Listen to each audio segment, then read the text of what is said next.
unidad de fármaco, es por lo menos tener una idea, ¿no? Comenzar a tener conocimiento sobre los diferentes fármacos que se utilizan para el tratamiento del dolor, tanto del dolor como de la inflamación, que son los dos grandes grupos de fármacos que se utilizan diariamente en la clínica, y todos nosotros estamos todo el tiempo utilizando como forma de automedicación lo que son, ahí está, ¿vieron?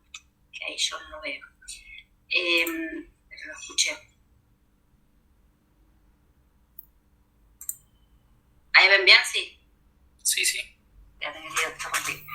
Bueno, en general, ustedes acá tienen una definición de la Asociación Internacional del Estudio para el Dolor, que lo define como, lo dice ahí, ¿no? Una experiencia emocional desagradable que puede o no estar asociado a una lesión tisular propiamente dicha, o que se va a describir por las manifestaciones propias de tal lesión. En esta definición, lo que incorpora nuevo a tener en cuenta son dos puntos. Primero, que considera que el dolor no es puramente una experiencia nociceptiva, sino que va a estar involucrado lo que es la parte más emocional y psicológico del paciente. Y por otro lado, es que no tiene que haber una lesión propiamente dicha, un daño, sino que puede darse en situaciones donde no hay una lesión de un tejido. Por ejemplo, en personas que sufren depresión, ansiedad, anorexia, también hay dolor y no hay una lesión, ¿sí? Es otro tipo de dolor. O, por ejemplo, cuando hay cambios en lo que es la función autonómica, que son las partes que nosotros no podemos manejar, como son las fuerzas de contracción, los cambios de presión arterial, las micciones. Todo eso también puede generar dolor en un paciente y no tiene por qué haber un daño, ¿sí? Eso es algo que se incorpora a la nueva definición del dolor en los últimos años. Profe. Sí. Lo que te quería decir, no sé si nos estás mostrando una diapositiva que tenga la definición del dolor. Sí. O nos la estás contando. No se ve. Nosotros por lo menos yo estoy viendo la... Ahora ahí sí. ¿Ahí sí? Sí, no se estaban pasando las diapositivas antes. Ay, no, lo único que hice fue salir de pantalla completa. Bueno, ¿ahí ven ustedes entonces? Sí. Sí, ahí vemos. Perfecto. Bien, es la primera diapositiva la única que estuve hablando. Estaba contando y les hablaba. Bien. Ahora, ustedes tienen, esto lo van a ver en otras materias, es una introducción para poder digamos, encarar un poco la parte de fármacos. Que el dolor se lo puede clasificar, en realidad, de dos formas. De acuerdo al origen que tenga el dolor o de acuerdo a la duración del dolor. De acuerdo al origen puede ser, podemos decirlo, nociceptivo, que abarcaría lo que es somático y visceral, y el neuropático. Son dos dolores completamente diferentes, con diferente origen y por lo tanto diferente tratamiento. Un dolor, en lo que hablamos nociceptivo, proviene de lo que es un dolor somático o un dolor visceral. El dolor somático es el que se genera, por ejemplo, en la piel, en el hueso, en el músculo. Es un dolor bien localizado, que yo sé dónde está, me señalo y digo, acá me duele, porque acá está el dolor, acá está la injuria. ¿Sí? Es un dolor que queda circunscripto en la zona donde se produjo la lesión. ¿Bien? En cambio, cuando hablamos de un dolor visceral, que también es un dolor de características nociceptivas, que significaría que ahora lo vamos a ver, que están involucrados receptores que median el dolor, que se llaman nociceptores. El dolor visceral también se activa por estos nociceptores, pero el dolor visceral es como decir, es un dolor más bien difuso, más bien como digo, me duele la panza. Es como que no sé bien exactamente dónde está localizado ese dolor, ¿sí? Y por el contrario, que son dolores muy comunes, ¿no? El dolor visceral o somático es un dolor que padecemos todos los individuos y en forma normal y común. En cambio, el dolor neuropático es un dolor completamente diferente. Es un dolor que no están involucrados los nociceptores. Es un dolor que se produce por un daño en las neuronas del sistema nervioso central o del periférico. ¿Sí? Es completamente diferente. Y es un dolor donde no existe una relación casual entre o causal, para decirlo de mejor manera, entre la lesión y el dolor. Por ejemplo, han escuchado de personas que tienen una enfermedad que con el simple roce de las sábanas se descomponen del dolor. Un dolor muy, pero muy grande. O por ejemplo, una persona que le hayan amputado un miembro, un brazo, dice, me duele el dedo índice, y no lo tienen, ¿sí? Es decir, ¿por qué? Porque hay algo, hay una alteración a nivel de lo que es, a nivel nuclear de las neuronas del sistema nervioso, que hacen que haya como una equivocación, como que no está bien lo que es a nivel función o química de esas neuronas. El dolor neuropático no es un dolor normal, es un dolor patológico que tiene un tratamiento que no va con analgésicos antiinflamatorios.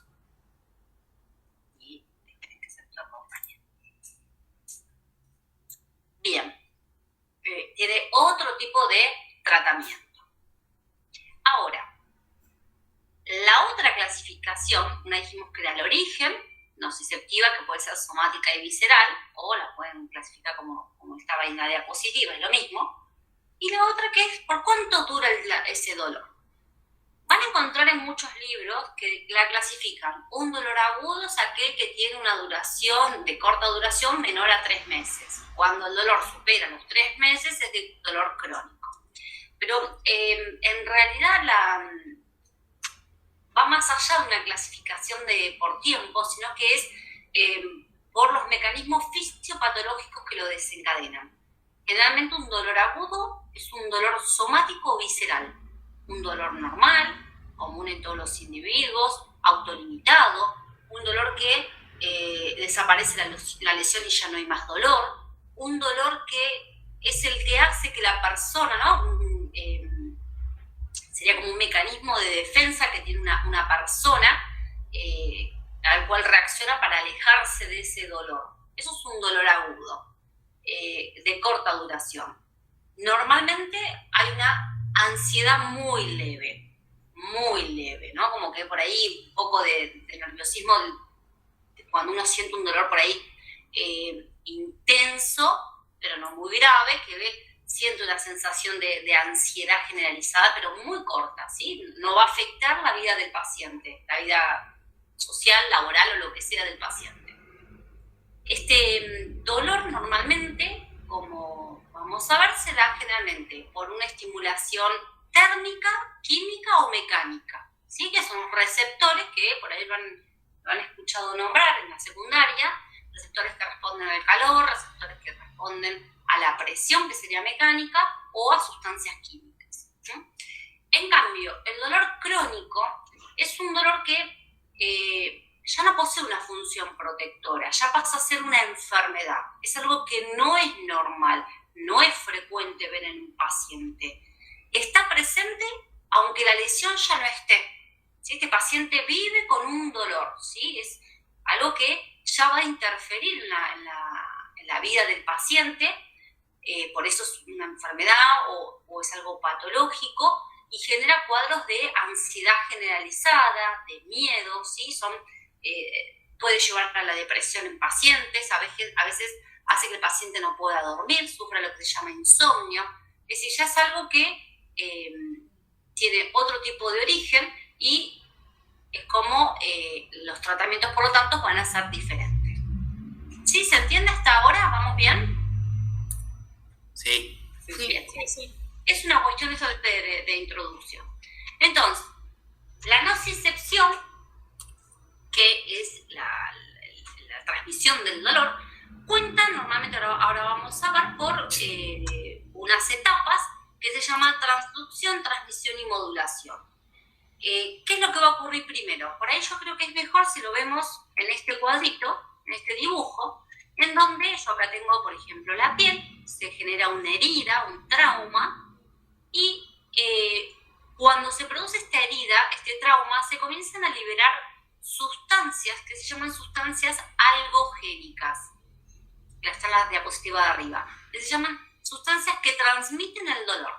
¿Qué vamos a encontrar? Compuestos muy comunes, como son, por ejemplo, principalmente las prostaglandinas, los eicosanoides, está el óxido nítrico, bueno, la histamina dentro de los eicosanoides, podemos encontrar también bradiquinina, ¿sí? Todas sustancias, esas se llaman algogénicas, es decir, sustancias que van a interactuar con estos receptores del dolor para dar aviso al centro superior de que hay una injuria.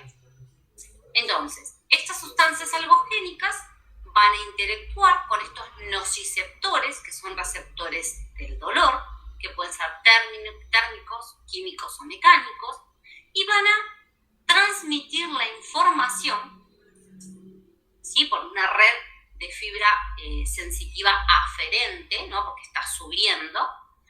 Por lo tanto, van a traducir una señal química, una señal eléctrica, y van a llegar hasta el asta dorsal de la médula espinal.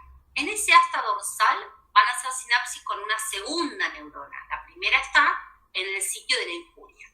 La segunda neurona. Esta segunda neurona va a transmitir la información de qué manera, cruzando el asta y ascendiendo hasta el hipotálamo, donde va a tener su tercer neurona. ¿Sí? Estos son todas las láminas, la 2, la 4, la 6, la 7. Llega la tercera. ¿Puedes repetir eso último, por favor? Sí. Cuando se produce la activación de estos receptores, que son sustancias químicas que interactúan con los receptores y por lo tanto para transmitir un impulso es una transmisión eléctrica, ¿sí? Entonces transmiten el impulso, van a liberar diferentes iones que van a interactuar con una segunda neurona. Esta segunda neurona, con la cual hace sinapsis, tiene una fibra, todo esto es la fibra ascendente, ¿sí? La fibra sensitiva aferente. Va a cruzar el asta y asciende hacia el hipotálamo.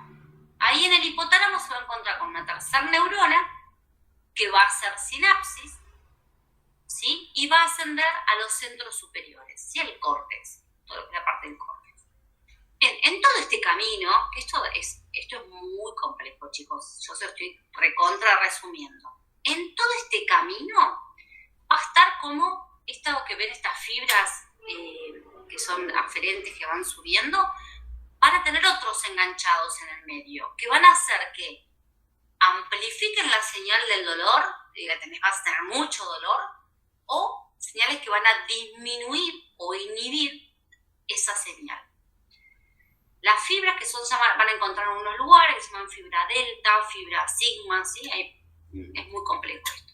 Pero bueno, lo importante es saber que las fibras que van a inhibir esta señal se da por unas sustancias endógenas, unos péptidos endógenos, que son los opioides endógenos, ¿sí? Se llama la metencefalina, la leuencefalina, por ahí lo habrán escuchado. ¿Qué es lo que hace? Recuerden que los fármacos no se fabrican, van a imitar situaciones o actuar sobre sistemas que ya existen. Entonces, estos opioides endógenos van a inhibir la señal de transmisión del dolor, ¿sí? Que van a ir apaciguando esto. Siempre hablando a nivel de lo que es un dolor visceral o un dolor somático. En este caso he descrito uno somático, ¿no? Bien, entonces, cuando llega todo esto, acá tienen, en la diapositiva de arriba tienen, por ejemplo, todas las sustancias algogénicas que les describía, ¿no? Neurotransmisores, serotonina, noradrenalina, aminas como la histamina, péptidos, falta el óxido nítrico, que también es muy importante. Esto lo tienen arriba, se los explica recién. Cuando lleguen... Sí. Perdón, tengo una duda con lo de los opioides endógenos. Con las fibras que reducen la intensidad del dolor, ¿los opioides son las fibras, digamos, o entran en contacto con las fibras y ahí las fibras se activan? No sé si me explico con la pregunta. Sí, no es solamente un caminito como está marcado acá, hay una gran cantidad de fibras ascendentes y descendentes, todas interconectadas. Esas fibras están interconectadas, como digamos, a la principal para modular el dolor. ¿Se entiende? Bien. y los opioides entran en contacto con estas fibras, digamos, los Exacto. opioides endógenos. Exacto. Sí. Ok. Yo sí, bueno, en realidad esto, como le dije, es extremadamente complejo, porque hay, mi perra me llora. Pero, perdón.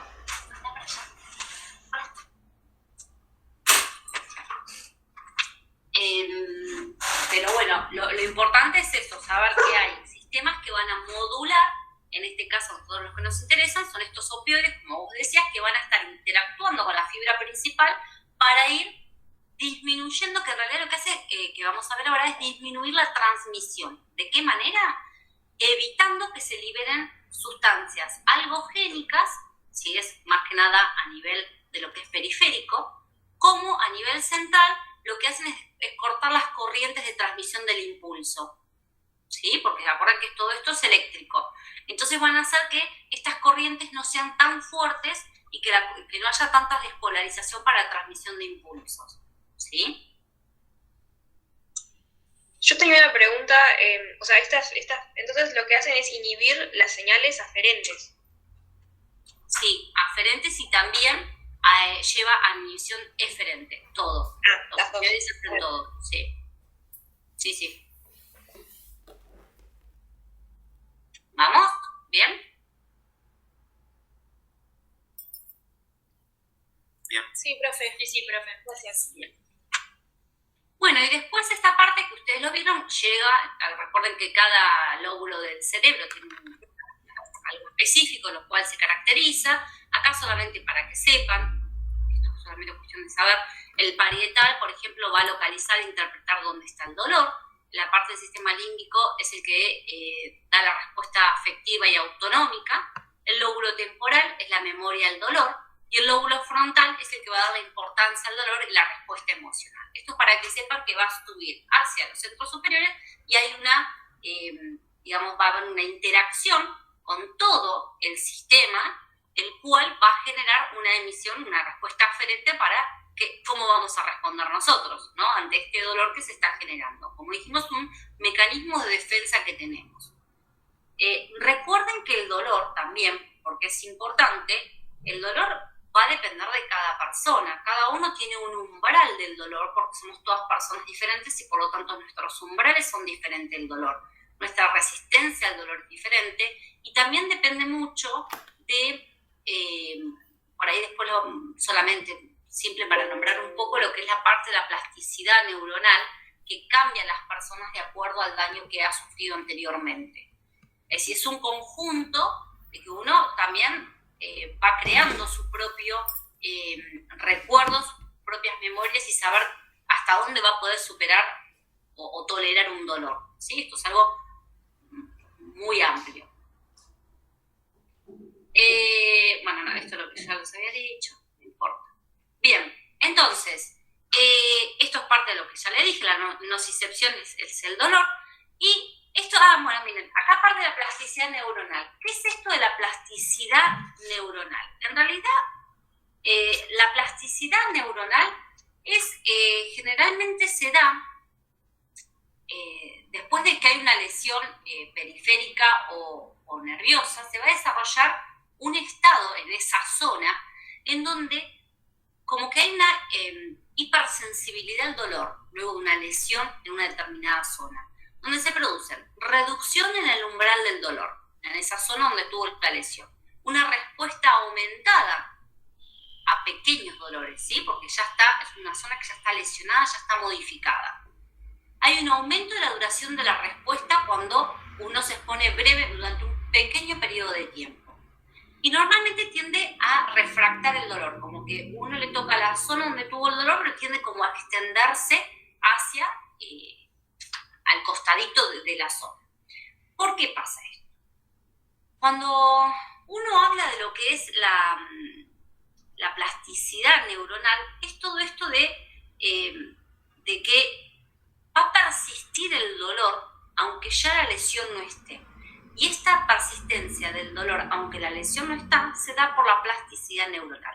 ¿Qué significa? Que las neuronas han tenido la capacidad de modificarse, ya sea en la función, en su estructura o en su composición química, son neuronas diferentes, y al estar diferentes van a responder diferente a los diferentes estímulos dolorosos.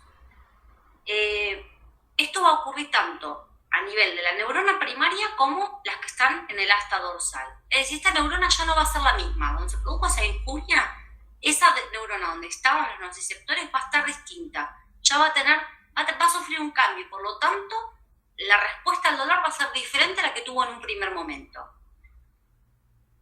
Esto es en general, ¿no? Para que sepan de que el dolor no es una transmisión pasiva, listo, tuve un dolor y ya está. No, sino que es un proceso activo donde hay cambios en las neuronas que sufrieron esa injuria, y que acá tienen escrito solamente para que sepan que son 3 pasos, ¿sí? de cambio en la estructura de esas neuronas, y por lo tanto esa neurona va a quedar como marcadita, como que ya no va a ser lo mismo que la neurona del dolor que tiene al lado. Esa neurona va a responder diferente. Y todo esto es debido a la plasticidad neuronal. Por eso la hipersensibilidad dolorosa se da por la plasticidad neuronal. El paciente ya está modificada, ya hay algo diferente en esa neurona y su respuesta va a ser diferente. Eso es para que sepamos cómo respondemos uno al dolor. Ahora, profe, ¿y esto sería como acumulativo, por ejemplo, para después tener un dolor crónico? para tener un dolor crónico, no, porque normalmente el dolor crónico, esto va a dañar a las neuronas. Puede estar presente, depende de la lesión a donde se dé, ¿sí? El dolor crónico, vos decís que si yo me corto muchas veces en el mismo lugar, ¿voy a tener un dolor crónico? Claro, no sé. Lo que vas a tener va a estar más sensible esa zona. Claro. Vas a responder, es como cuando estás lastimado y que te tocan, apenas te tocan, que decís justo, o cuando te vacunan y que te duele, decís nunca me dolió, y ahora como tenés una hipersensibilidad. Vieron que claro, cuando te golpeas algo y decís todo me golpea ahora ahí, es porque tenés una hipersensibilidad, ¿se entiende? Y esta hipersensibilidad es por esto, que nos pasa siempre cuando nos vacunamos y siempre nos golpeamos el brazo, ahora que estamos todos vacunados, nos golpeamos el brazo y siempre nos toca, que antes no te dolía. ¿Pero por qué? Porque hay un proceso inflamatorio, porque ahí está el cambio a nivel de las neuronas, ¿sí? Hay una vasodilatación por el proceso inflamatorio, y la vasodilatación se da también por estas sustancias algogénicas, que son la histamina, el oxionítrico, las prostaglandinas, y todo eso hace una cuestión de hipersensibilidad y cambios en las neuronas receptivas. ¿Sí? Entonces, profe, nunca te acostumbrarías a un dolor, digamos. Sí, bueno, también está el factor de memoria, porque fíjate, claro, por eso es después está toda la parte psicológica y neurológica que involucra. Vieron que, un ejemplo pavo, ¿no? Que un carpintero cuando se martilla un dedo es como que se martilla, saca el dedo y sigue martillando. Claro, nosotros nos llegamos a martillar, o por lo menos yo siempre llego a martillar un dedo, creo que largo todo y no toco más un martillo. Claro, por eso mismo, porque por ahí digamos, hay gente que al recibir ciertos golpes como que se acostumbra y ese dolor ya no lo percibe como un dolor. Porque es la memoria del dolor. Claro, pero no sería de esto. No. Fíjense qué es lo que pasa en los chicos cuando los bebés, cuando empiezan a caminar, que se caen de rodillas, no pasa nada, y es todo un caos de llanto, como que fuera el peor dolor que tienen. Sí. Porque no tiene memoria del dolor. Claro. Ese es su máximo, digamos. Uno va haciendo al dolor, sí, que es lo que se va a incorporar y va a generar también la caída de las respuestas eferentes, es también la memoria del dolor, que hace que uno sepa hasta dónde pueda tolerarlo. No, los niños es el ejemplo más clásico. Bien. Que se caen y se lloran por nada, pero porque no tienen memoria, no saben lo que es el dolor. Para ellos es grave. Sí. Es grave en serio. Sí. Bien. Gracias. No, está bien. Bueno, y después en el librito ese, que no sé si lo encontraron o no lo encontraron, que por ahí lo más interesante para leer, que está bien resumido y lo van a encontrar, es cómo tratar al dolor, ¿no? Antiguamente, la Organización Mundial de la Salud hablaba de una escalera analgésica. Como que había que seguirlo sí o sí este escalón, ¿sí? Por más que no me importaba el dolor que tuviera, que te estabas muriendo, tenías que primero empezar con los calmantes más suaves, ¿sí? Y después, si no lo tolerabas, tenían que ir subiendo un escalón hasta llegar al máximo analgésico. Eso es lo que decía la OMS, ¿sí? Antiguamente se hablaba de eso. ¿Cuáles son los primeros analgésicos que vamos a hablar? Van a ser los que llamamos los AINES, que son los antiinflamatorios no esteroideos, y después que no solamente son analgésicos, sino que también son antiinflamatorios, y después algo más potente para tratar el dolor son los opioides, ¿sí? Por eso es que ustedes van a encontrar acá que dice el primer escalón solamente se le da AINES, si sigue el dolor se agrega el AINE más un opioide débil, ¿sí? Y si continúa aún más, se van a dar opioides más potentes, ¿sí? Lo de la potencia, eso lo vimos en farmacocinética, que es la actividad intrínseca que tiene el fármaco, ¿sí? La capacidad de generar una respuesta máxima a la analgesia en este caso sería.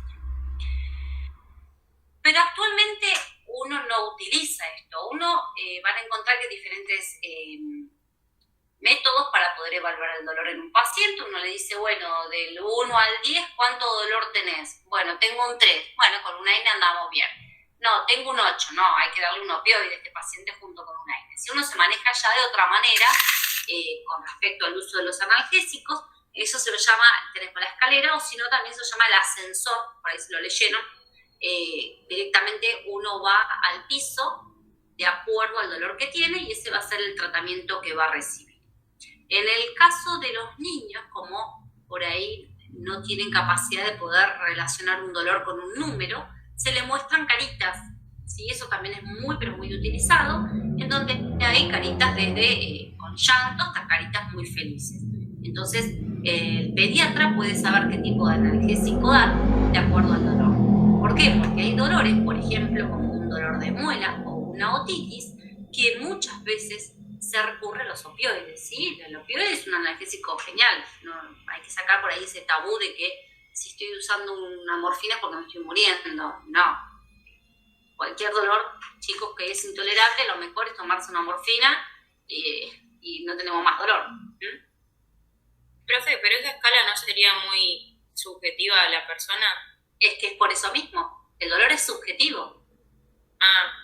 Uno no puede, por eso dijimos al principio, les dije, uno no influye mucho en la parte subjetiva y emocional de cada paciente. Por ahí para vos un dolor de 3, para mí es un dolor de 7. Entonces yo tengo que ser tratada como si fuera un dolor de 7 y vos como un dolor de 3. Claro, bien. Eso es, la terapia analgésica es individual. Bien. Cada uno sabe qué es lo que máximo puede tolerar o no. Es subjetivo y emocional. Acá solamente para que sepan las estructuras que tiene química de los antiinflamatorios, que es a lo que nosotros nos vamos a referir. Los antiinflamatorios actúan principalmente a nivel, digamos, todo lo que es los nociceptores, ¿no? Visceral y somático. Ninguno de lo que vamos a ver hoy va a ser para el dolor neuropático. Un dolor neuropático se utilizan otro grupo de fármacos porque, como les dije, es un dolor del sistema nervioso. Entonces se utilizan fármacos que regulan los canales GABAérgicos, digamos, más que nada todo lo que es la concentración de serotonina, cloruro, ¿sí? Van a encontrar, es más por otro área. La parte de antidepresivos, inhibidores de monoaminoxidasa, antiepilépticos, se utiliza otro tipo de fármacos que no los vamos a ver. Acá vamos a tratar todo lo que es dolor visceral y dolor somático. Bien. ¿Qué son los AINES en sí? Como les dije, son antiinflamatorios no esteroideos. ¿Por qué? Porque los esteroideos son los corticoides. Los corticoides son solamente antiinflamatorios. Los opioides son analgésicos y los AINES son analgésicos y antiinflamatorios. Eso es una característica y diferencia muy importante que tengo que conocer. Los AINES es lo que siempre utilizamos, chicos. Sabemos que son los fármacos o grupos de fármacos que se encuentra la mayoría de ellos en venta como venta libre, de fácil acceso. La mayoría de todos ellos vienen por vía oral, en comprimido, fácil de administración.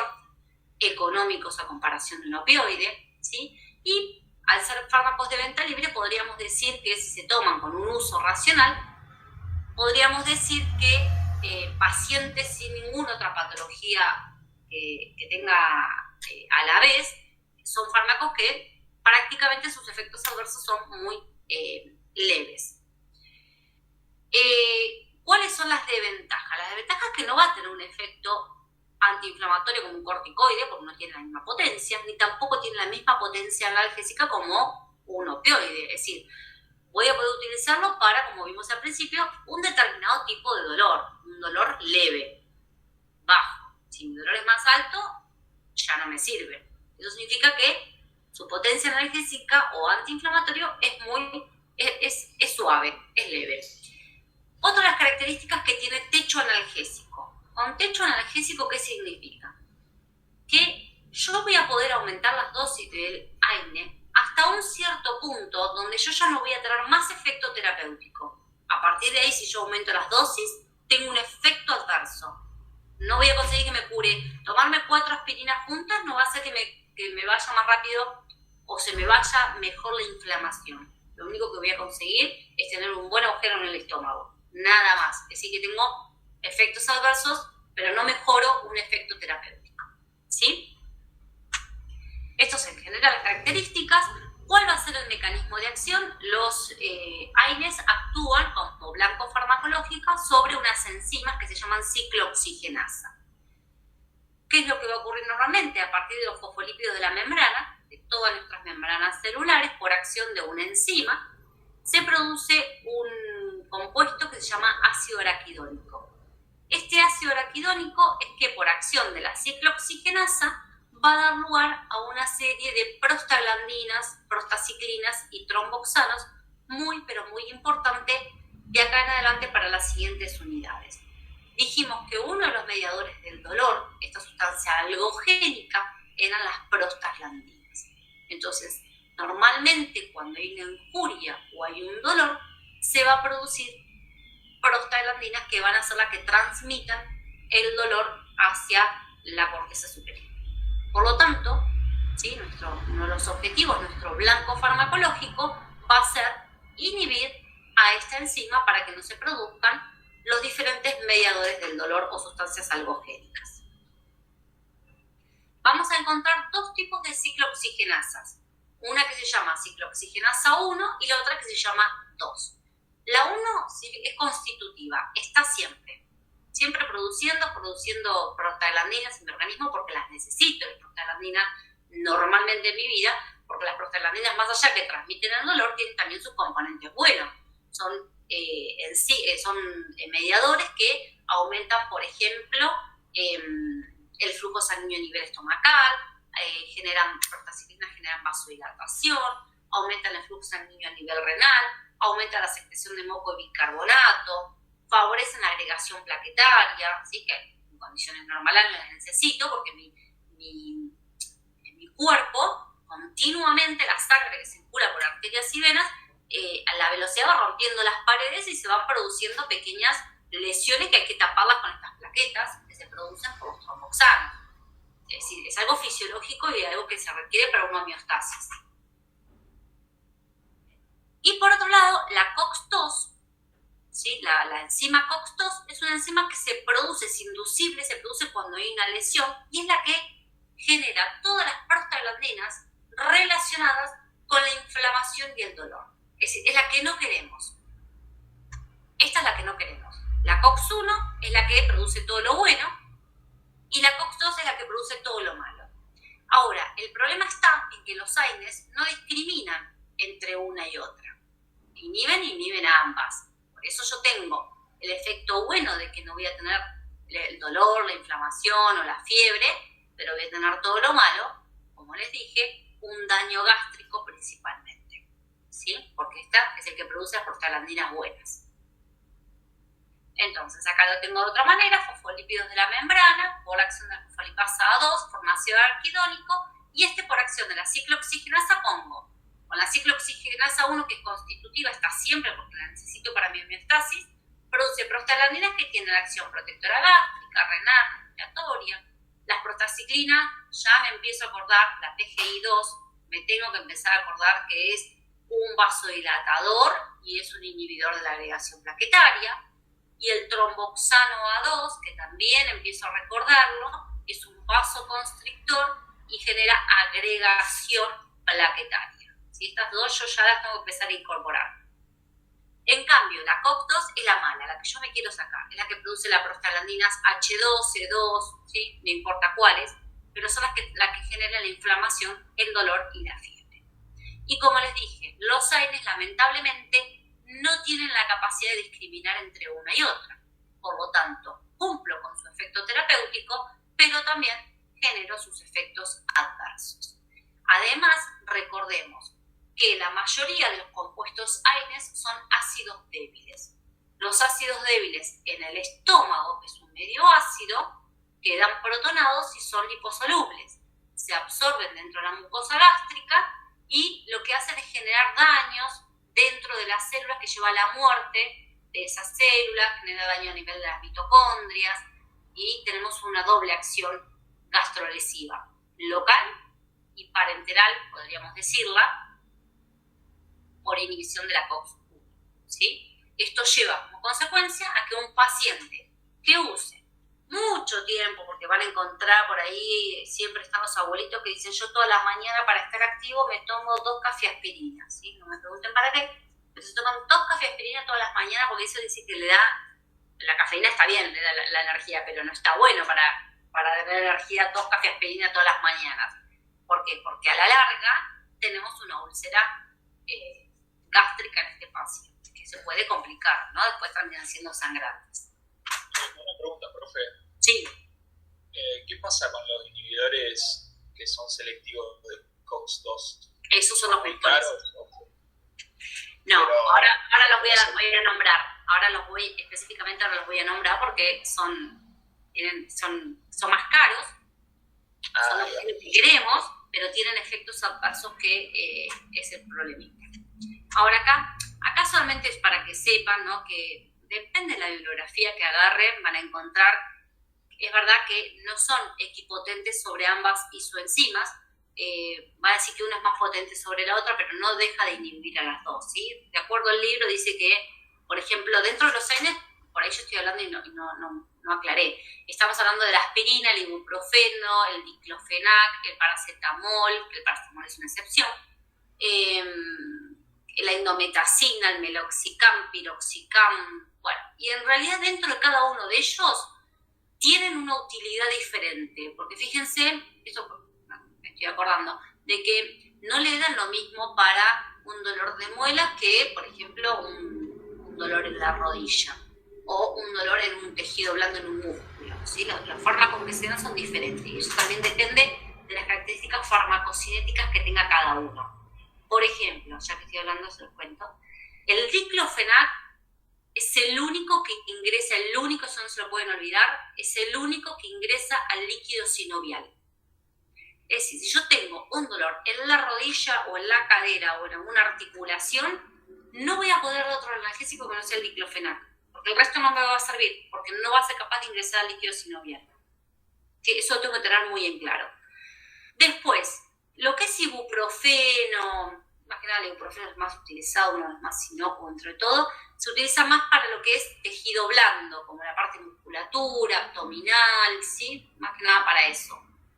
El ketorolac, el piroxicam, sí, ketorolac y piroxicam son más utilizados principalmente el ketorolac para dolores dentales, ¿sí? Porque tienen muy buen acceso a ese área.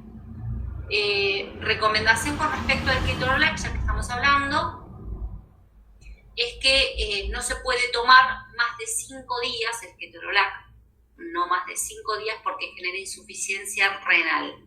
Así que ojo con el ketorolac, por eso no es de venta libre.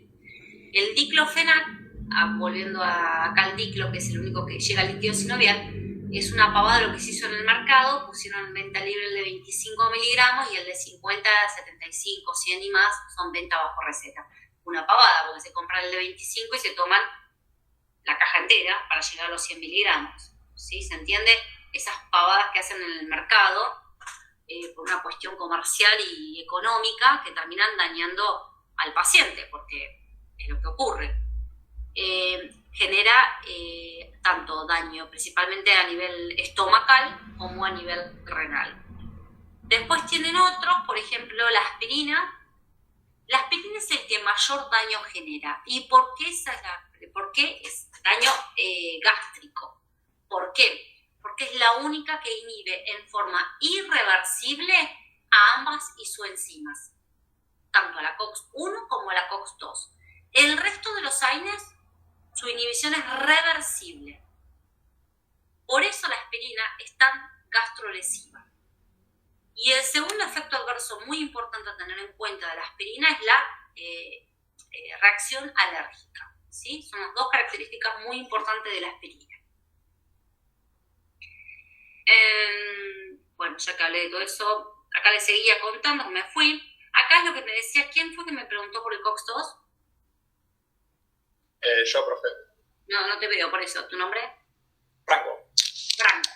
Franco, por ejemplo, el celecoxib, el rofecoxib, que fue retirado del mercado, el etirocoxib es otro que está en el mercado. Son fármacos, como ahí justo Franco preguntaba, son inhibidores selectivos específicos de la COX-2, ¿sí? Que eso es lo ideal, porque lo que hago es inhibir todas esas prostaglandinas malas que me generan dolor, inflamación y fiebre, pero mi estómago y mis riñones siguen perfectos.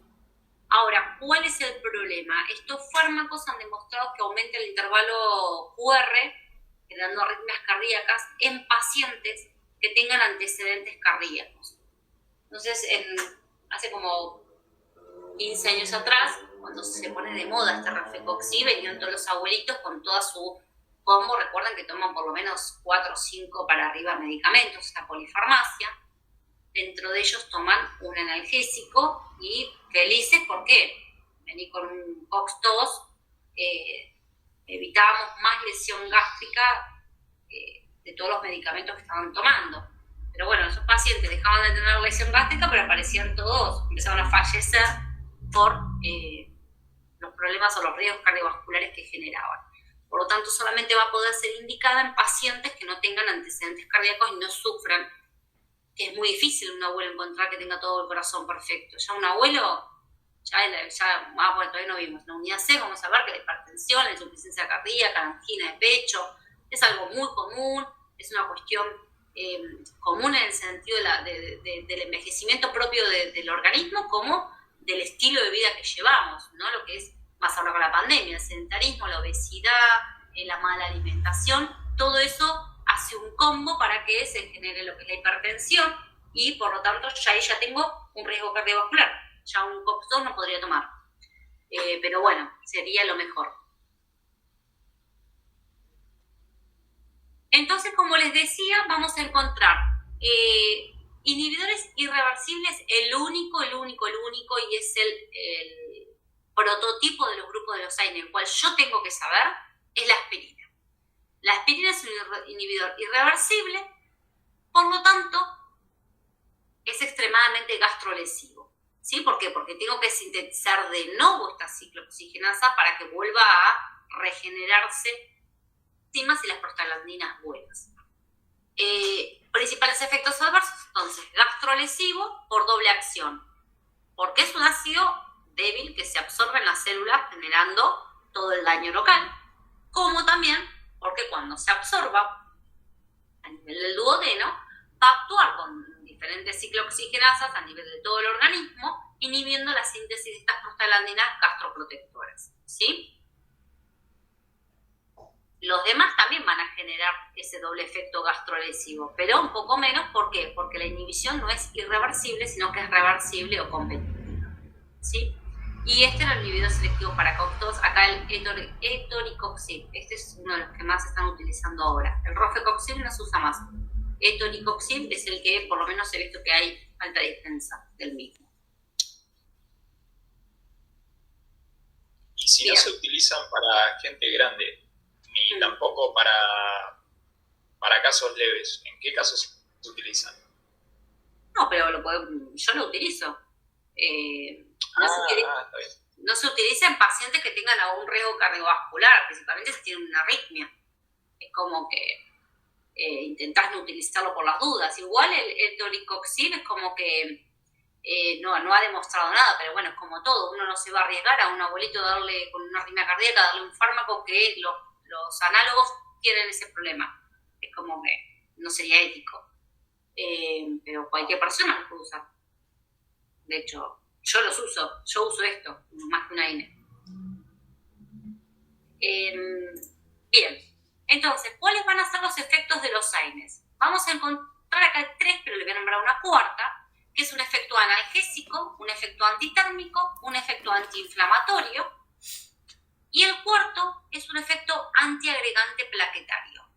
¿Por qué? Se los agrego porque en la unidad 7 vamos a ver que la aspirina, el ácido acetilsalicílico, es un antiagregante plaquetario. ¿Por qué? Porque saben que las plaquetas no tienen núcleo. Entonces, cuando la aspirina inhibe a la COX a nivel de las plaquetas, que son las que producen tromboxano, ¿se acuerdan que les dije que recuerden tromboxano y prostaciclina? ¿Recuerdan? Lo voy a volver acá a mostrar para que no lo voy rápido. Chiqui, acá. Les dije que las COX, una de las cosas que producían son tromboxanos, que son agregantes plaquetarios, y prostaciclinas, que son antiagregantes. Pero bueno, hay mayor predominio de tromboxanos a nivel de las plaquetas. Cuando hay una persona que forma muchos trombos, una de las principales causas, principalmente a nivel arterial, por un infarto cardíaco o un accidente cerebrovascular, lo que tengo que hacer es que ese paciente, una vez que lo sufrió, ¿no?, deje de seguir produciendo trombos. Entonces, como profiláctico, se le da la aspirina. ¿Por qué razón? Porque la aspirina inhibe la ciclooxigenasa y por lo tanto inhibe a la formación del principal agregante plaquetario, que es el tromboxano A2. ¿Sí? Eso no está acá en el dolor porque estamos viendo dolor, pero es una característica extremadamente importante y ustedes no se pueden olvidar que la aspirina es un antiagregante plaquetario. Perdí la diapositiva. ¿Sí? Va a tener un efecto analgésico, antitérmico, antiinflamatorio y antiagregante. Y es verdad que va a tener estos efectos a diferentes dosis. ¿Sí? Un efecto antiinflamatorio se requieren dosis mucho más altas que para un efecto antitérmico analgésico. Pero bueno, hoy viene unificado en una sola dosis, suficiente para poder contrarrestar todos los efectos. Todos los AINES tienen estos efectos, pero como vuelvo a recargar, la aspirina a su vez el efecto antiagregante plaquetario. Los efectos adversos ya los nombramos, principalmente yo tengo que tener en cuenta son los efectos gastrointestinales. Eso es lo principal que yo tengo que saber, no me puedo olvidar. Si un paciente tiene una úlcera, no le voy a dar un AINE. En caso de que tenga que tomar un AINE, se va a dar, junto con el AINE, se va a dar lo que se llaman los gastroprotectores. Eso lo vamos a ver en la unidad 8. Son, porque obvio que hay gente que tiene úlcera y que tiene que tomar analgésico.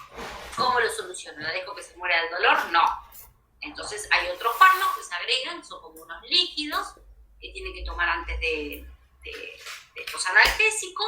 Ese líquido se va a pegar sobre el cráter ulceroso para protegerlo, que no lo dañe más el jugo gástrico ni la aspirina que voy a tomarme. Y después se toma, justo la aspirina no va a tomar otro que no sea la aspirina. Se va a tomar un ibuprofeno. ¿Sí? ¿Vamos bien, chicos?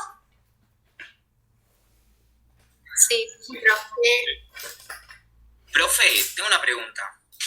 Igual en el caso de acá de que veníamos hablando de que, bueno, el efecto secundario es el principal del daño gastrointestinal, si hablamos de un individuo joven que no tiene riesgo cardíaco, ahí directamente le damos, ¿cómo se llama? Me olvidé el nombre. Pero bueno, digamos el inhibidor de la COX-2.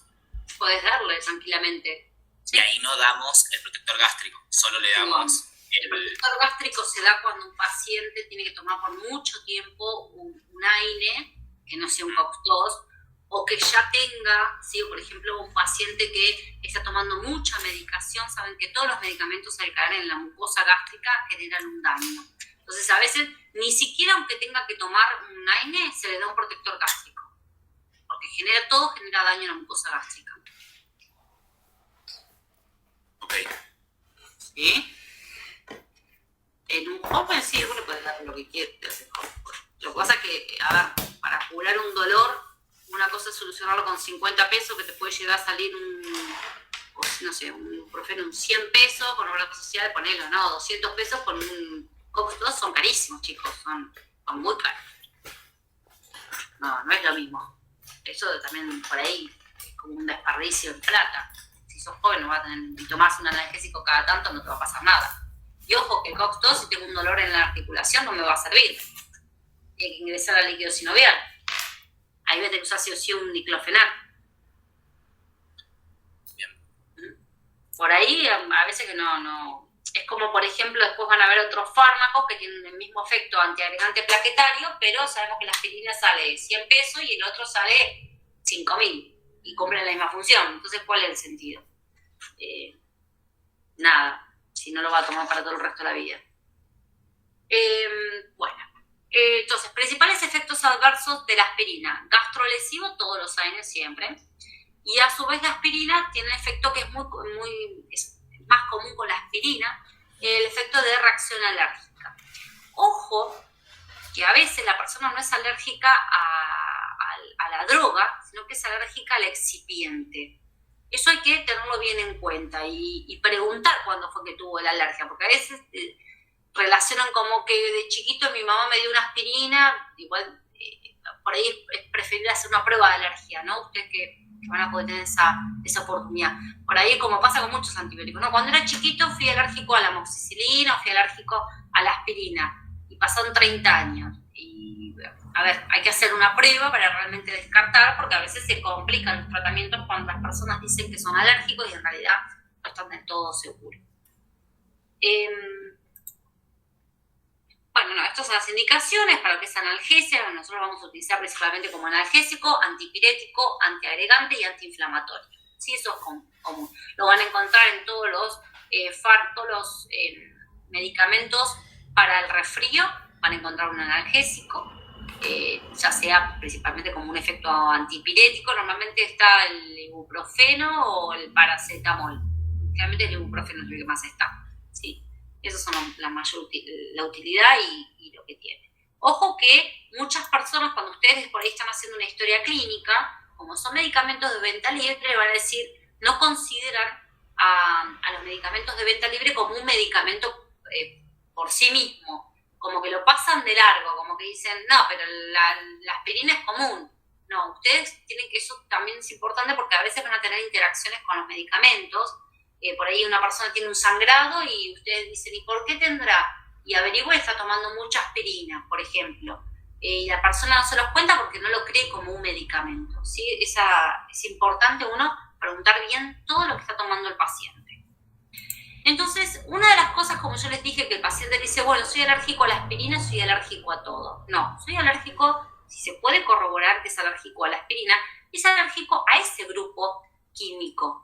Los demás, que son, fíjense, uno es un ácido salicílico, otro es un enólico, acético, propiónico, son todas estructuras diferentes. Por lo tanto, no quiere decir que un paciente sea alérgico a la aspirina, vaya a ser alérgico a todos los analgésicos, ¿sí?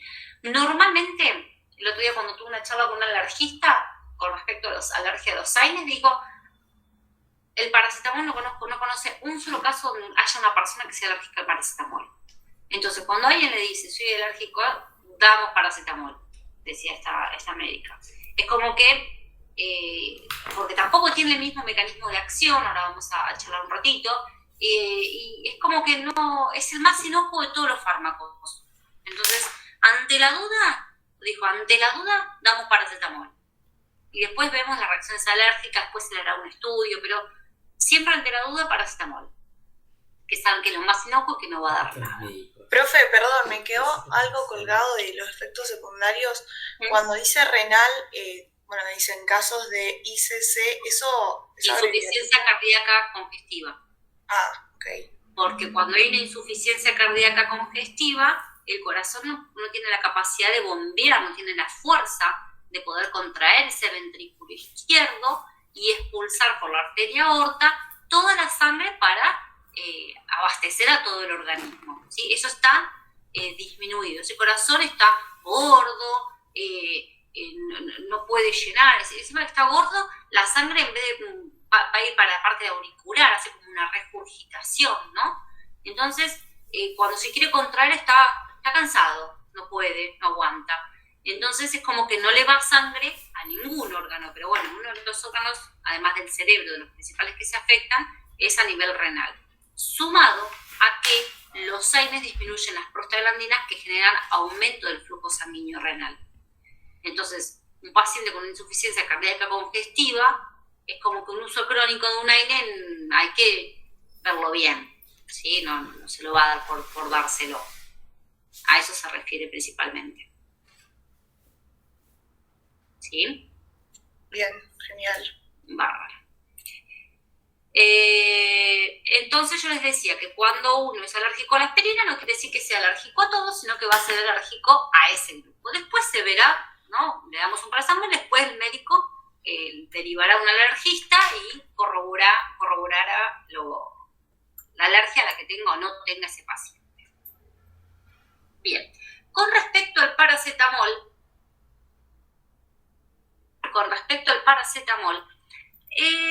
en otros países los van a encontrar con el nombre acetoaminofén o acetaminofeno, es lo mismo.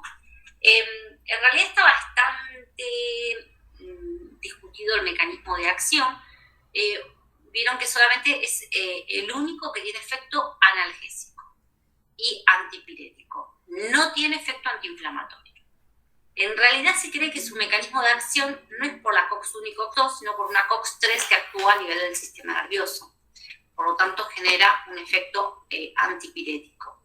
Y por otro lado, está acá. Bueno, dice que en parte de su metabolismo se producen análogos de cannabinoide. Cannabinoide, que es lo que es la marihuana, el cannabis. Nosotros tenemos receptores también para esos cannabinoides, que hay dos tipos de receptores. Y que uno de ellos, digamos que el paracetamol da un metabolito, que es un cannabinoide que va a actuar sobre estos receptores generando el efecto analgésico, ¿sí? Hay varias teorías. La que más se está tratando hoy es esto, que su derivado es un cannabinoide que genera el efecto analgésico, ¿sí? No, igual nadie le va a preguntar el mecanismo de acción del paracetamol porque nadie lo sabe, hay como 50.000 teorías, pero bueno, las dos más importantes son esas, inhibidora de la COX-3 y generar un derivado cannabinoide que genera el efecto analgésico. Como les dije, es el más sano. Ahora, van a encontrar en todos los libros que dice ese hepatotóxico. Bueno, ese hepatotóxico, si yo me tomo 10 gramos por día, por más de 10, 15 días, es decir, es una animalada, chicos, ¿sí? Imagínense que el famoso tafirol que tiene paracetamol, el común viene 500 miligramos. Me tendría que tomar 2 tabletas por día, por más de 10 días, para que me genere un efecto hepatotóxico, ¿sí? Es raro, porque normalmente cualquier persona que dispensa un medicamento, que recete como ustedes o nosotros que dispensamos, las indicaciones son muy bien claras. Cuántas puede llegar a tomar y cuánto con máximo por día, ¿sí? Porque hay gente que no lo sabe y no tiene por qué saberlo, porque para eso estamos todos nosotros. ¿Cómo genera este efecto tóxico? Esto es algo que habíamos visto en farmacocinética. El paracetamol tiene un mecanismo de metabolización por fase 2, que es por conjugación con sulfato y con glucurónidos en concentraciones normales, ¿no? Cuando uno se toma una dosis normal. Cuando uno supera, como son enzimas saturables, hasta una cierta cantidad va a poder metabolizar. Cuando uno supera o satura estas enzimas porque toma más de lo que el organismo puede metabolizar, en vez de ir por fase 2, comienza a acumularse el metabolito de fase 1, que es por citocromo P450, que es un compuesto electrofílico. Los compuestos electrofílicos son tóxicos porque reaccionan con nuestras células, que son nucleofílicas, matándolas. Como que hay una reacción y se genera una muerte celular. Pero por suerte, tenemos otro detoxificador en nuestro organismo, que por ahí se pueden acordar, que se llama el glutatión, que es de fase 2, que lo que hace es agarrar a todos los compuestos electrofílicos y transformarlos en un compuesto que se llama ácido mercaptúrico, principalmente, que se va a eliminar por vía orina, que está acá abajo, también es una enzima. Si yo entonces me tomo 10 gramos por día, como habíamos dicho, una dosis tóxica, saturo todas las enzimas de fase 2 de sulfatación y glucuronidación y saturo la de glutatión. Comienza a acumularse este compuesto electrofílico que va a reaccionar con mis células generando lo que llamamos la necrosis hepática. De ahí viene el efecto tóxico o el efecto adverso del paracetamol, es una hepatotoxicidad, pero tiene que darse a dosis muy, pero muy altas. ¿Sí? ¿Estamos? Esto era para Y puede ser que... no sé si alguien habló a la vez. No, porque una vez había leído de una farmacéutica que daba como una advertencia de no tomarlo con, por ejemplo, no sé, tenés resaca y te duele la cabeza por alcohol, digo, porque se volvía como más tóxico, sino que elijamos un ibuprofeno, por ejemplo. Lo que pasa, sí, pero tienen que ser dosis muy altas, chicas, no. Si vos estás con resaca que te tomó paracetamol no te va a pasar nada. El alcohol tiene una doble función. El alcohol, una intoxicación alcohólica aguda, va a generar una inhibición, actúa como un inhibidor del metabolismo. Entonces te va a empezar a acumular este compuesto, ¿sí? Y el alcohol, un alcohol crónico, una persona alcohólica, genera un efecto de inducción del metabolismo, ¿sí? Es por eso. Pero porque te agarras una resaca que te toma un paracetamol, no te va a agarrar una hepatotoxicidad. Segurísima, chicos. Bueno, está bien. Podés emborracharte y tomarte paracetamol. Tomate la Lical y chao. El antiácido, el paracetamol y todo. Bien, entonces, dentro de los AINES, saber que son inhibidores de la ciclooxigenasa, que son las que producen las prostaglandinas, que van a mediar el dolor, la inflamación, inflamación y fiebre, ¿sí? Como prototipo, recordar aspirina, inhibidor irreversible, principal efecto adverso, gastrolesivo y reacción alérgica, y después tengo por separado tener en cuenta el diclofenac, el único que ingresa al líquido sinovial, saber que el paracetamol tiene otro tipo de mecanismo de acción y solamente es analgésico y antipirético, que puede dar hepatotoxicidad en dosis muy altas. Y creo que, y los COX-2, que en realidad son los que no generan efecto gastrolesivo, pero tengo que tener precaución en pacientes con algún antecedente cardíaco. ¿Sí? ¿Se entendió los AINES? ¿Cómo calman el dolor? Disminuyendo a todas estas sustancias algogénicas que se producen tras la injuria. Sí, perfecto. Se entendió. Bien. Y por último, tenemos a los que son los opioides, ¿sí? Los opioides que provienen del opio, de la amapola, el Papaver somnífero, que es una planta que se extrae, por ahí si vieron las películas de ¿cómo se llama este chico? Este narco. Van a ver que se dedica a sacar el juguito blanco, el opio, en realidad la resina, y hace todas esas transformaciones químicas para poder llegar a obtener tanto este compuesto como los sintéticos, ¿sí? La mayoría hoy en día son todos sintéticos, como también la mayoría de las sustancias de abuso que se dan de estos derivados. La morfina es un producto aprobado legalmente, todas las personas pueden consumir morfina, estamos hablando en condiciones de dolor e indicadas por un médico. No es un producto prohibido como lo es la heroína, ¿sí? La heroína es un producto prohibido, es un producto de abuso con mucha farmacodependencia, mucha adicción, por lo tanto está prohibida. Dentro de la morfina también encontramos otros por ahí comunes, como la codeína, la loperamida, por ahí les suena más, el dextropropoxifeno, el fentanilo también es otro que también es muy utilizado, ¿sí? Son fármacos que se utilizaron mucho para lo que es el tratamiento de todo tipo de dolor y para realizar todo tipo de cirugía. Y como les dije en un primer momento, son solamente analgésicos, nada más. No tienen efecto antiinflamatorio ni no tienen efecto antipirético. Acá tienen, para que veamos, las fórmulas químicas que son bastante complejas de ellos, y vamos a ver el mecanismo de acción. Como vimos, los AINES inhiben las enzimas como su blanco de acción, que son inhiben las enzimas ciclooxigenasa, los receptores opioides o los opioides actúan sobre receptores metabotrópicos, que son receptores de 7 segmentos transmembranales acoplados a una proteína G. En este caso es la G-alfa-I, la inhibitoria, ¿sí? ¿Qué es lo que va a hacer? Tienen que ubicar acá, el receptor opioide se une, recuerden que esto está en el organismo, con nuestros opioides endógenos, lo único que vamos a hacer es simular o emular el comportamiento de nuestros compuestos. Es decir, nunca va a haber una respuesta más exacta de la que pueda tener mi cuerpo. El receptor opioide, como les dije, está acoplado a la proteína GI y como sabemos lo que va a hacer es inhibir la formación de adenilato ciclasa, por lo tanto van a disminuir los niveles de AMP cíclico y esto va a generar por un lado que se inhiba la liberación de diferentes mediadores del dolor. Eso es lo que hace la subunidad alfa. Pero ojo, y empecemos a tener en cuenta que la proteína G tiene 3 subunidades, alfa, beta, gamma. La subunidad alfa era la que tenía actividad catalítica, GTP, ¿se acuerdan? ATP y GTP, ATP y ADP.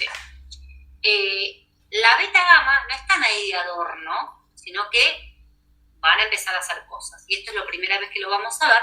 La subunidad beta gamma en realidad lo que hacen es abrir canales de potasio, generando mucha salida de potasio.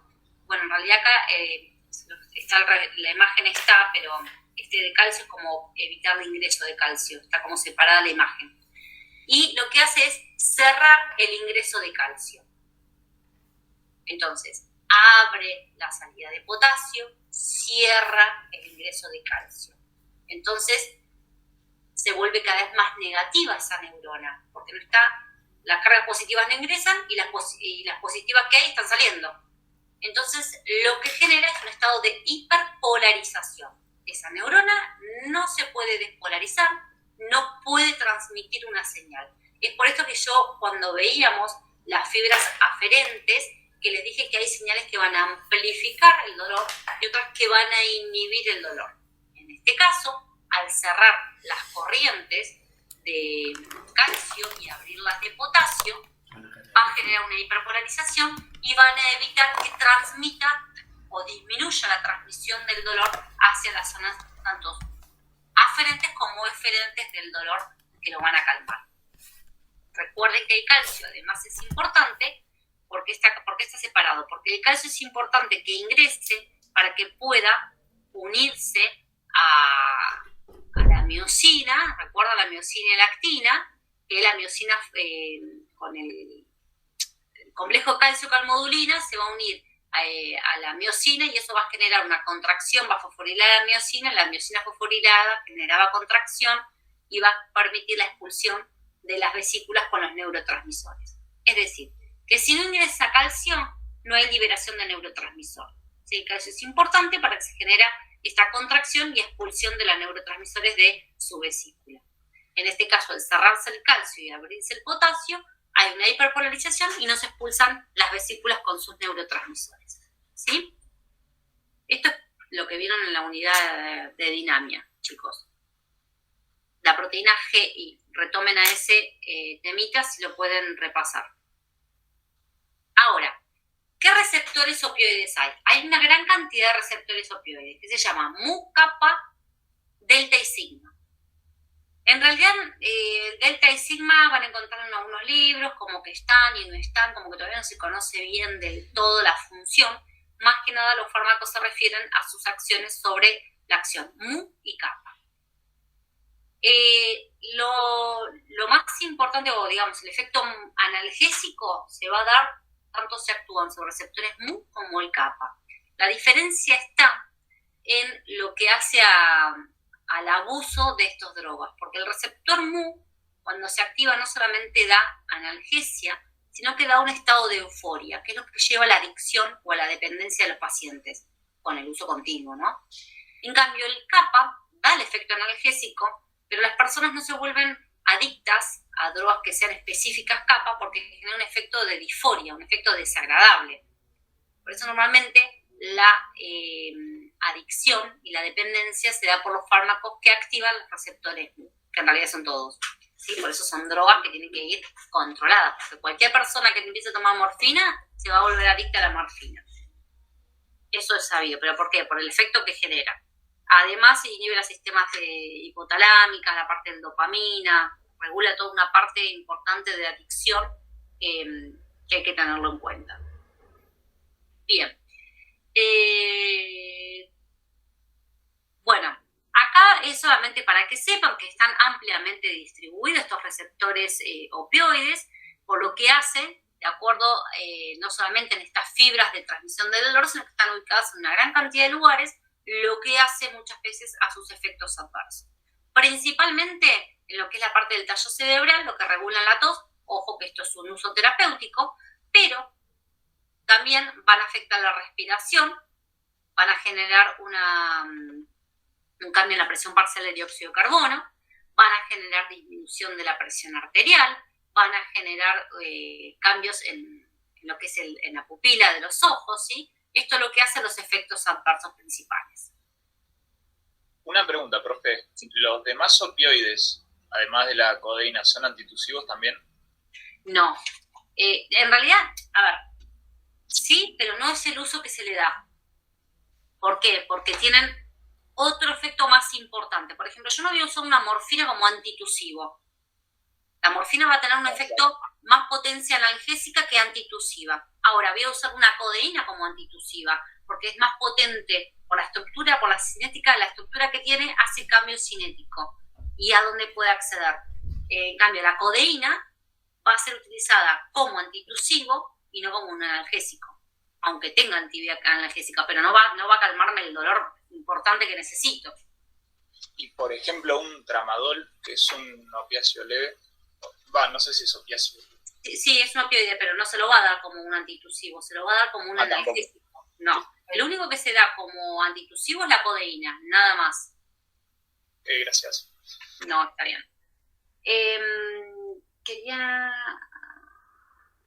Bien. Entonces, todos van a hacer un efecto analgésico, bueno, y como ahí hablaba con sus compañeros, que la potencia analgésica o la actividad intrínseca es diferente, porque ahora vamos a ver la clasificación. Bueno, importante, efecto analgésico, efecto respiratorio, sí, van a alterar los centros respiratorios de la presión parcial de dióxido de carbono, recuerden que es la que se mide. Efecto antitusígeno, van a tener cardiovasculares, principalmente hipotensión, eso lo tengo que tener en cuenta, vasodilatación, hipotensión ortostática. ¿Por qué lo tengo que tener en cuenta? Porque yo estoy, en toda cirugía siempre se da un opioide. Si yo estoy en una cirugía cardiovascular, ojo con el tipo de opioide que utilizo, hay algunas excepciones que no generan hipotensión, sino que generan hipertensión, lo voy a tener que tener en cuenta. Gastrointestinales, regulan el tono, de hecho disminuyen el tono, se utiliza uno de ellos como es la loperamida, se la utiliza como antidiarreico, ¿sí? ¿Por qué? Dos causas. La loperamida no se absorbe a nivel circulatorio, tiene una acción más que nada local. Y hay receptores opioides en la musculatura lisa intestinal, esto lo vamos a ver en la unidad 8, este receptor opioide va a liberar acetilcolina, y la acetilcolina genera un aumento del tono muscular en la musculatura lisa intestinal. Entonces, la loperamida bloquea, la loperamida la loperamida va a inhibir la liberación de acetilcolina a nivel de la musculatura lisa intestinal. Por eso es un antidiarreico. Pero eso lo vamos a ver en la unidad 8. Y algo más importante, bueno, y lo importante es que genera miosis, ¿sí? Eso es lo que hablaba de cambios en la dilatación o la contracción de la pupila. Eso en realidad van a ser los efectos adversos de los fármacos. Bueno, algo a diferencia con los SAINES, nosotros dijimos que los SAINES tienen techo analgésico. Yo por más que dé más dosis no voy a conseguir mayor efecto terapéutico, sino que voy a tener un efecto adverso, voy a sumar efecto adverso. Los opioides no tienen techo analgésico. Yo a medida que aumento la dosis voy a tener una mayor respuesta terapéutica. Ahora, ¿hasta dónde voy a aumentar? Voy a aumentar hasta lo que el paciente pueda tolerar los efectos adversos que se van a dar, ¿sí? ¿Por qué? Porque se va a generar desde un primer momento vamos a tener lo que es miosis, vamos a tener constipación, por eso todo paciente que consume en forma crónica un opioide va acompañado de un laxante, siempre. Se va a producir depresión respiratoria, se va a producir una disminución de la presión arterial, ¿sí? Lo que más afecta en el paciente es la depresión respiratoria. Eso es como es el que pone el stop al paciente hasta qué dosis voy a poder llegar a tolerar. ¿Por qué? Porque hay tolerancia al dolor, o tolerancia analgésica. Significa que como que el paciente necesita cada vez más dosis para poder lograr el efecto analgésico que tenía en un primer momento. Esto siempre se produce con estos fármacos. Normalmente puede deberse a una falta de acoplamiento del agonista con su receptor, o que se une el agonista con el receptor, pero la cascada intracelular no se da. Es decir, hay varios mecanismos que hacen que se produzca tolerancia. Entonces, este paciente va a ir necesitando cada vez más dosis para poder calmar el dolor. ¿Hasta cuándo le voy a dar? Y hasta que el paciente empieza a sufrir mucho lo que es la depresión respiratoria o la hipotensión ortostática o la misma hipotensión. Hasta ahí voy a poder llegar. ¿Por qué? Porque hay patologías donde se requiere un tratamiento crónico con opioides, principalmente con morfina, ¿sí? No, muchas patologías oncológicas. Ahora, lo importante de la tolerancia, ya que hablé de tolerancia, me voy acordando, es que se produce tolerancia también a los efectos adversos, salvo a la miosis y a la constipación. ¿Qué significa? Desde un primer momento yo tomo mi primer dosis, voy a tener miosis y constipación, ¿sí? Por ahí tengo depresión respiratoria, pero después como que mi cuerpo también va a generar tolerancia a esa depresión respiratoria y no le voy a tener más a esa dosis. ¿Se entiende? Recién es como que me volví también tolerante a la depresión respiratoria. Viene a estar una dosis más alta, no solamente para calmar el dolor, sino también para que me genere la misma depresión respiratoria. Pero para la miosis y la constipación, desde el primer momento. Eso es clave, siempre la hay. A eso no se genera tolerancia. ¿Se entendió eso? Sí, se entendió. Sí. Sí. Bueno, esto es parte de lo que hablaba. No sé en qué día estoy acá. No sé en qué día. Bien. Entonces, ¿cómo se van a clasificar los fármacos? Como les dije, los opioides van a tener una clasificación, un agonista puro. ¿Qué significa un agonista puro? Un agonista que tenga la capacidad de unirse al receptor mu y generar su máxima respuesta, ¿sí? Dentro de ellos encontramos la morfina, que es el prototipo. La morfina da dos metabolitos, que es importante, que se llama el 6-glucurónido y el 3-glucurónido. Y otra vez me olvidé, que ya se los voy a buscar. Creo que es el 6-glucurónido, que también mantiene actividad terapéutica. Igual ya se los confirmo porque siempre me los confundo. Es decir, su metabolito sigue teniendo actividad terapéutica. La meperidina, o también llamada la petidina, tiene la característica de que es la única que no genera miosis, sino que genera midriasis. Y además tiene un metabolito que se llama la norpetidina, que es muy cardiotóxico. Después ¿Cómo se llama el metabolito? Norpetidina.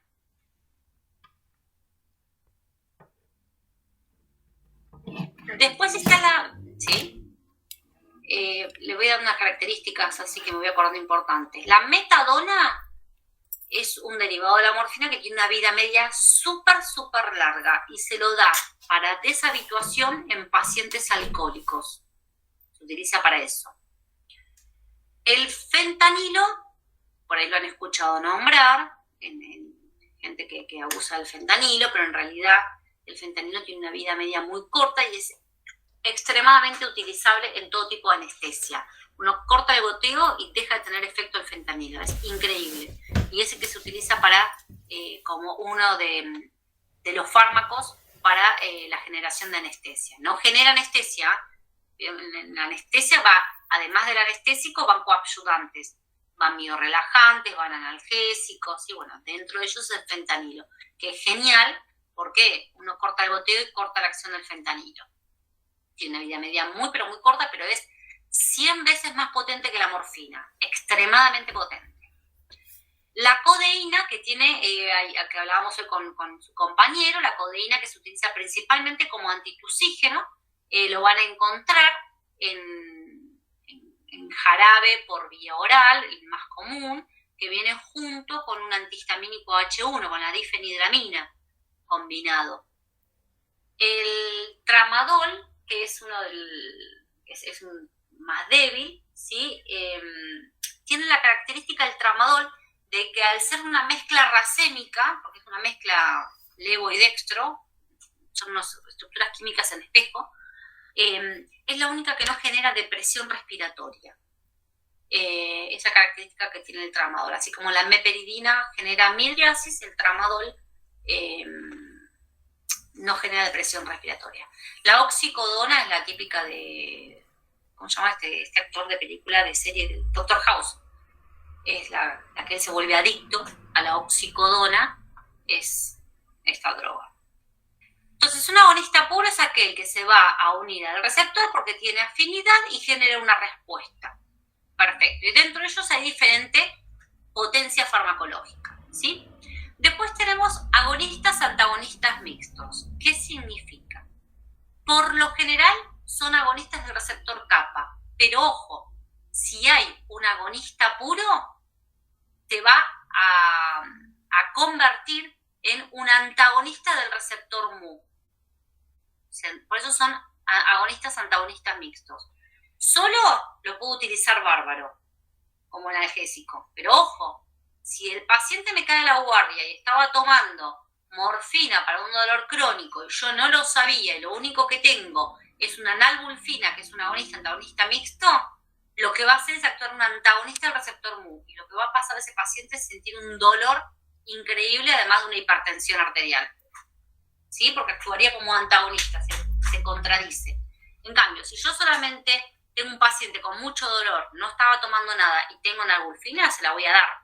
La voy a dar porque es un analgésico, va a actuar como un analgésico. No va a generar un efecto antagónico. ¿Sí? ¿Se entiende? Sí. ¿Podrías repetir eso? ¿Por qué es que si utilizaba morfina después funcionaba como antagonista? Bien. Los agonistas antagonistas mixtos son normalmente agonistas de los receptores kappa. Sí. Bien. Ahora, y kappa, como les mostré anteriormente, tiene un efecto analgésico. Sí. Perfecto. El paciente se le cura el dolor. Ahora, si un paciente estaba tomando morfina o cualquier agonista puro, que va a actuar por los receptores mu, este fármaco es como que detecta, porque va a actuar sobre el mu, pero los mu también va a actuar un poquitito sobre los kappa. Es como que detecta la presencia también de este fármaco, porque también tiene un poco de afinidad sobre los receptores mu, y va a empezar a competir para ocupar el lugar del agonista puro. Uh-huh. Entonces, hay una competencia, y al haber una competencia sería que hay un efecto antagónico. Claro. Y ahí es donde lo está cerrando el canal en vez de abrirlo. Entonces va a tener más dolor, porque actúa como cierra la respuesta. Acuérdense que antagónico es cerrar, no generar una respuesta contraria, cerrar o bloquear. O sea, se bloquean entre los dos. Claro, exacto. Y ahí el paciente se va a dar cuenta porque se muere del dolor. Ojo que esto es muy común. Paciente oncológico, lo más crónico, lo más común, lo más probable es que esté tomando morfina. Ojo lo que yo tengo en mi guardia, que mi frasquito, que tengo. No, normalmente uno tiene morfina, es lo más común. Pero bueno, por esas cuestiones de que la plata no alcanzó y compraron otro, ténganlo en cuenta. ¿Sí? Esto es muy importante. El agonista parcial es lo que vimos, la palabra agonista parcial, tiene afinidad por el receptor, se une, va a generar una respuesta, pero no es máxima como leer un agonista puro. No quiere decir que no calme el dolor. Si yo vuelvo a lo mismo, yo estoy en una ambulancia y tengo un agonista pura, o tengo un agonista antagonista, o tengo un agonista parcial, se lo voy a dar a cualquiera, ¿sí? Cualquiera el que tenga a mano se lo voy a dar. Y si no tengo ninguno y tengo un ketorolac, le voy a dar el ketorolac. Algo le voy a dar, ¿sí? Momentáneamente hasta poder conseguir algo más fuerte. Pero tengan en cuenta que todos tienen un efecto analgésico. Ahora, los que no van a tener un efecto analgésico son los antagonistas. obvio, porque bloquean la acción de esos receptores, como es la naloxona y la naltrexona, ¿sí? Son antagonistas los receptores mu. Son los únicos dos que tenemos. Bien. ¿Cuáles van a ser los efectos adversos? Es típico de su acción. Principalmente me tengo que acordar. Bueno, no sé si sería, pero bueno, la miosis lo va a dar. Voy a tener... La náuseas y vómitos se da por la hipotensión. Normalmente cuando un paciente tiene mucha hipotensión, hay como un desequilibrio en la parte vegetativa y se generan respuestas autonómicas como náuseas y vómitos. Y principalmente si uno da morfina en bolo. La llegada rápida de morfina en sangre tiende a generar una hipotensión muy abrupta y con ello lo que es náusea y vómito. Así que cuando uno lo da endovenoso, recomendar a las enfermeras que lo hagan lentamente. Primero voy a tener depresión respiratoria, disminución de la presión arterial, es decir, hipotensión, náuseas y vómitos. Eso es lo típico que tengo en un paciente que, constipación, no me puedo olvidar, constipación en un paciente que está tomando un opioide. Por eso, todo tratamiento con opioide va acompañado de un laxante, siempre. ¿Qué es lo que tengo que tener en cuenta también? Que se va a producir tanto farmacodependencia psíquica como psicológica, va a haber tolerancia, que ya lo explicamos, ¿sí? En realidad, como yo les había dicho, hay un circuito, la adicción se da por un circuito de recompensa de la dopamina. No sé si ustedes vieron algo de eso en algún momento. ¿Vieron algo? Todavía no. Bueno, entonces lo van a ver, que es por un circuito de recompensa, ¿no? Se libera dopamina y la dopamina, como la serotonina, son los dos neurotransmisores, que es lo que hace a la adicción de las sustancias en los pacientes. Los opioides lo que hacen es, van a actuar sobre una fibra GABAérgica, van a actuar, para explicarse que usted no ve nada, de una manera de que aumenta la liberación de noradrenalina y serotonina. Esto es lo que hace, aunque aumenta su liberación, que el paciente se vuelva adicto a estas sustancias. A esta, como toda la sustancia de adicción, es por este mecanismo de recompensa. Que cuando vean la parte de adicción se van a dar cuenta bien. Por eso es que la venta de estos fármacos no es ir a buscar una aspirina o un diclo, sino que van a ir con triple receta archivada, donde ustedes se van a quedar con una copia, una hoja triple, troquelada, ustedes se quedan con la más externa, se hace por triplicado, las otras dos quedan en la farmacia, uno se le queda en la farmacia, después la farmacia manda la tercera copia al Ministerio de Salud. ¿Para qué? Porque igual que el pedido de la droga a la droguería, va por un vale por triplicado, unos vales especiales, ¿sí? Que tiene que haber todo un control, un movimiento de estas drogas, para que no ocurra un abuso, ¿no? Que es lo lógico. Bien. ¿Cómo lo voy a utilizar? Bueno, como les dije, esto, ¿cuándo utilizarlo? Cuando haya dolor. Y el dolor, como dijimos en un primer momento, es subjetivo y emocional y psicológico de cada paciente. Como hoy hablaba con una de sus compañeras que preguntaba, claro que para uno no va a ser lo mismo que para otro. Bueno, pero esa persona que crea que tiene un dolor ya de 6, de 7, yo voy a empezar con un opioide, ¿sí? Porque esa persona lo necesita. Entonces, usarlo como analgésico. Obvio que en dolores leves voy a utilizar un AINE y en dolores que son moderados a graves voy a tener que usar lo que es un opioide, ¿sí? Generalmente, hasta como les comenté en un momento, hay otitis y hay dolores de muela que requieren de un opioide, ¿sí? Y no lo voy a prohibir, no es solamente que me tengan que abrir el tórax o para tener un opioide, ¿no? Después de una cesárea, la mayoría de intervenciones quirúrgicas. Ojo que después se rota como analgésico, porque es muy potente, el ketorolac. Por ahí no sé si se han dado cuenta, pero normalmente en muchas cirugías, luego de la rotación de opioides se va un ketorolac porque realmente es un analgésico muy, pero muy potente que viene también por vía endovenosa. A ver qué más. Bueno, esto es lo que hablábamos recién de los analgésicos. Bien. Bueno, Los antagonistas, como acá dice, solamente cuando hay una sobredosis con un opioide se puede administrar el antagonista, como eso pasa con todas las drogas que tengan su agonista y su antagonista. Pero bueno, lo importante a recalcar es, los AINES lo voy a utilizar con esa triple terapia, que son fármacos que son antiinflamatorios, analgésicos, antipiréticos. Que salgo de acá. Ahí dejé de tener, sí. Los AINES voy a tener en cuenta que son fármacos analgésicos, antiinflamatorios, antipiréticos, que actúan principalmente para lo que es un dolor, bien lo que es tisular, somático, visceral, leve, calmando, ¿no? Inhibiendo las enzimas que son las que producen sustancias algogénicas, ¿sí? Y que recordar que la aspirina es el único inhibidor irreversible de esas dos y las otras son inhibidores reversibles y cada uno con sus efectos adversos.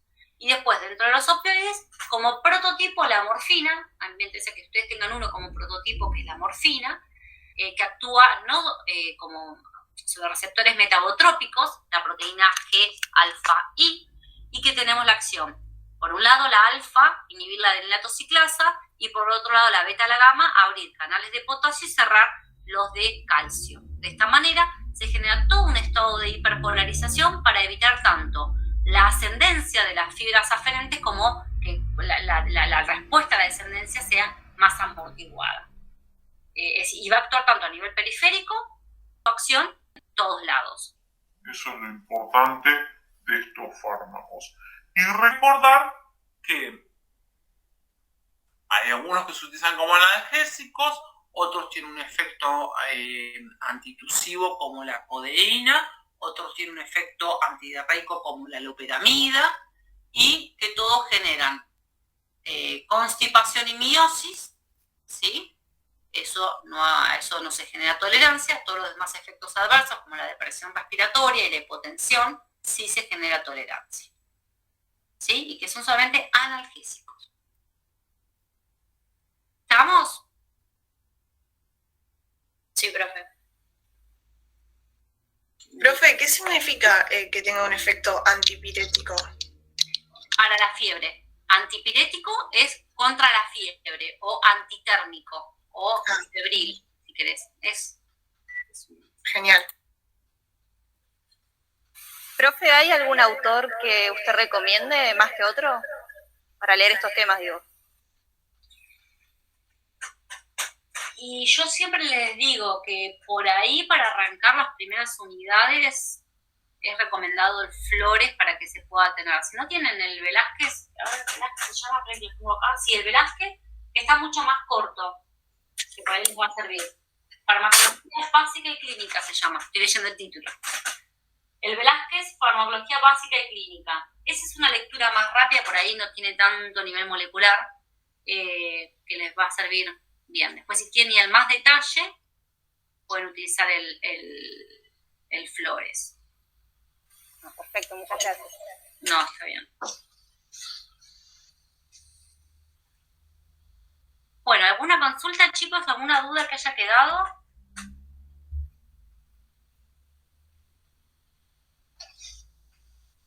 Hay algo que me olvidé que es importante, perdón. El paracetamol, ya tenemos que estar introduciendo pequeños tips, así como les digo, el tromboxano. El paracetamol es el único analgésico antipirético o antitérmico o antifebril que se da en embarazadas. ¿Sí? El único de todos los que vimos. Digamos, sin generar un efecto teratogénico o que dañe al feto. Para ir incorporando en todas las unidades un fármaco para el caso de embarazadas. Analgésico y antipirético, dijiste, profe. Exacto. Acuerden que el paracetamol no es antiinflamatorio.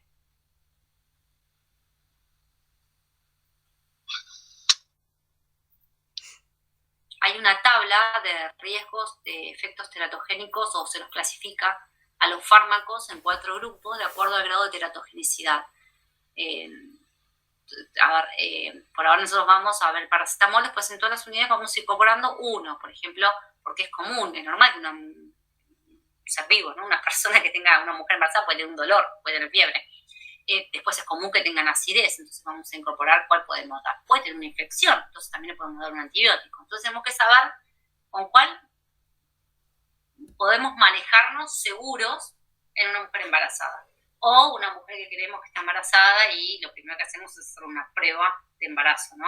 Antes de medicar. Porque hay muchos fármacos que son de uso común, que son muy, pero muy teratogénicos. ¿Y el paracetamol en estos grupos que vimos, en cuál entraría? Como analgésico antipirético.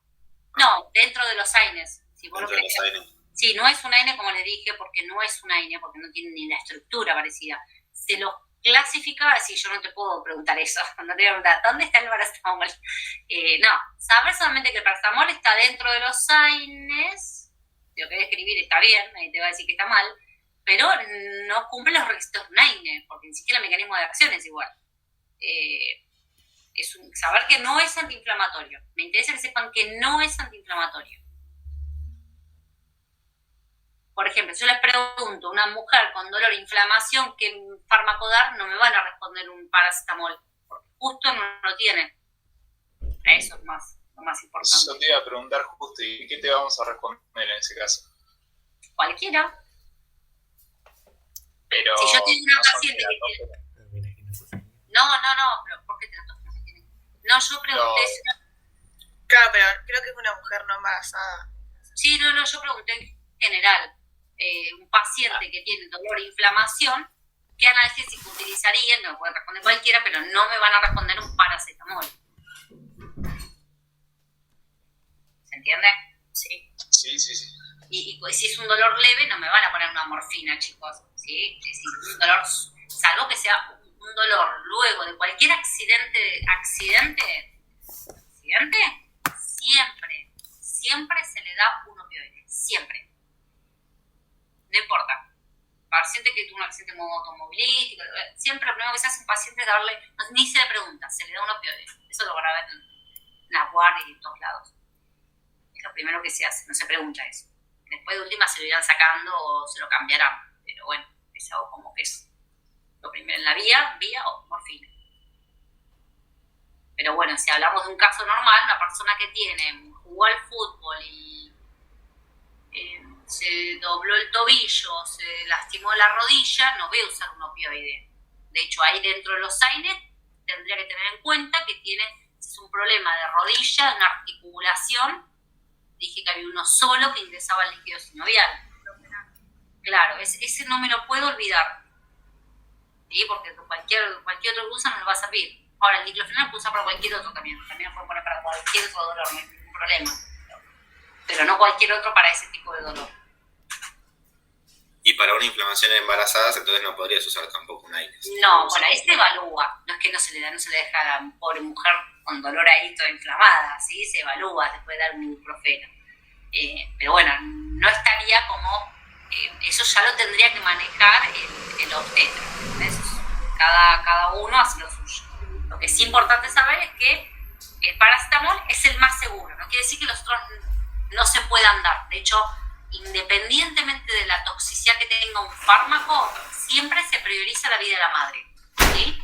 Entonces, un caso extremo donde el único fármaco que hay es muy tóxico y bueno, si no hay otra opción, siempre es la madre que se prioriza. Se va a intentar no dañarlo menos tiempo posible o menos concentración, pero bueno, es así.